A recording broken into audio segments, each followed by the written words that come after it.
They tried to paint this man as the British Rachel Dolezal. Do you remember this case from a few months ago? In the papers it came out, right? They accused this guy, this black man, of being a white man. So this is typical of what we've seen this week. Here's a post.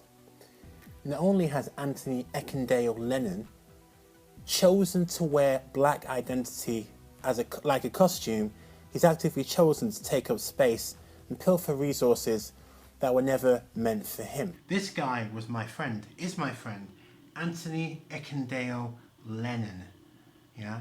And I think it was the Telegraph, or was it the Times? Anyway, it was some Tory rag, yeah? Decided they were gonna so-called, out Anthony as a white man in disguise, yeah? And play the black community which he served as fools. And now to our exclusive interview with the woman at the center of a cultural firestorm in this country over these last days, Rachel Dolezal, the NAACP chapter leader accused of lying about her race. Today, we asked her whether she has been deceptive and just why there are so many questions now surfacing about her past. Let me just ask you plainly, have you ever lied about your race? No, because never have I been asked, are you human or not human, right? So yeah, those words race in a as a construct, again, as a fluid understanding. So I would say no. And the shame was, yeah, to see so many black people take the bait. I saw so many bandwagoners jumping on, talking all kinds of smack and all kinds of bullshit. People who never lifted a finger to help the community, yeah, but and their whole thing is about likes and retweets and all that fucking millennial influencer mess. A white artistic director pretended to be black. It would be laughable if the consequences weren't so damaging. It's a garbage article, but anyway, I'll read a couple of paragraphs. It's emerged that an artistic director at one of the UK's few black-led theatres has been masquerading as black. Anthony Ekundayo Lennon described himself as an African born again and stated in 2012 that although I'm white with white parents, I've gone through the struggles of a black man, a black actor. Not only has Lennon enjoyed a wide sphere of influence as artistic director of a black-led theatre company in East London, but last year he was one of a number of recipients who shared a £406,000 award from the Arts Council England as part of a residential traineeship, crucial funding dedicated to artists of colour. Anyway, let me just read what I put on my Facebook. They tried to paint this man as the British Rachel Dolezal. You know, people who should have fucking known better, right? It was supposed to be funny, but it wasn't. After all that, it turns out that Anthony's 32% West African. Now check this, yeah? Anthony sent me a message, right, about this. He gave me a call actually, right? Said he's done a DNA test. This is my thing. My thing was, you don't need to do a DNA test. You don't need to.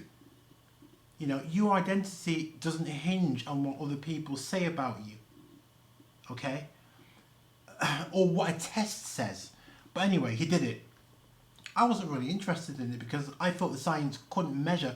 If he was from, yeah, an ancient African stock that had been in and around Ireland 1,000 years ago, 2,000 years ago, I said to him, what's a DNA test going to measure? Nigeria?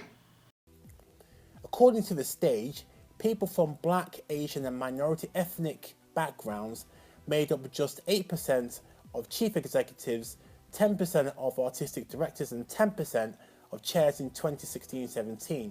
This means that an overwhelming majority of the gatekeepers and decision makers in the theatre industry, including Lennon, are white. That is why the funding that Lennon received, specifically meant for development of theatre practitioners of colour, is even more of a kick in the teeth. It was supposed to be funny, but it wasn't. After all that, it turns out that Anthony is 32% West African. 32% with two white Irish parents. Baffling? Sure. But get this. It didn't matter to us if he was 0% African on his DNA test. He passed what I call the community ID test, which is more important. Total commitment and sweat in service to our liberation.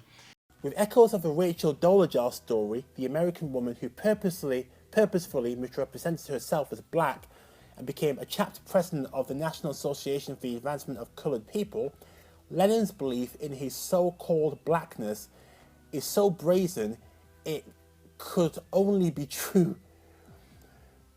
In fact, many of these tales of people claiming blackness and transracial identity would be hilarious if the joke wasn't at the expense of black people. Okay, so I'm going to just pause that there.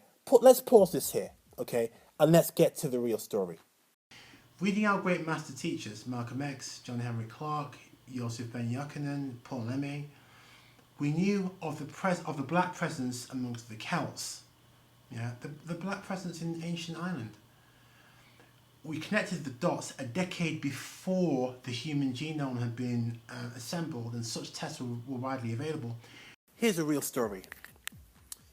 My friend tagged me into this post, right? Okay, so my friend tagged me into a post on this topic. Ekem, really hope you don't mind me tagging you.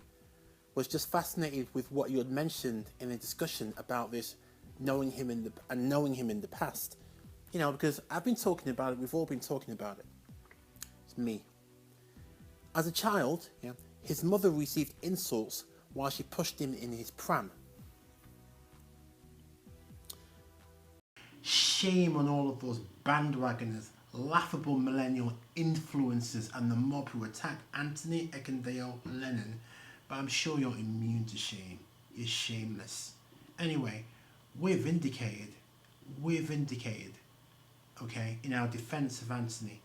We were right. All of you clowns have moved on anyway. You all moved the fuck on to whatever story, whatever shit you're gossiping about today, right?